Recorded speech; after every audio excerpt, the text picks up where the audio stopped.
In this video, we'll show you what to do if your Windows laptop is only turning on and working when it's plugged into a charger. So this is a common problem on older laptop, and to fix this, what you first need to do is head to the search menu and then type in edit power plan. Now select the first result that appears. In this menu, click on this restore default settings for this plan and then select yes to confirm. Once you have done this, right click on the start icon and this time select device manager from the list. In the device manager window, double click on batteries to expand it.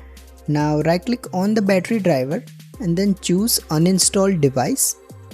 Now click on uninstall again to confirm. Now repeat the same step for the second entry as well if you see it. So simply uninstall it. Once you have done this, simply go ahead and restart your laptop and see if that fixes the problem. However, if both these methods don't work, what you need to do is turn off your laptop completely. Once you have turned it off, you need to unplug everything including the charger, USB devices, HDMI cables and all the other accessories. After that, simply press and hold the power button on your laptop for 15 to 20 seconds. Then try to charge your laptop for a few hours and see if that fixes the problem.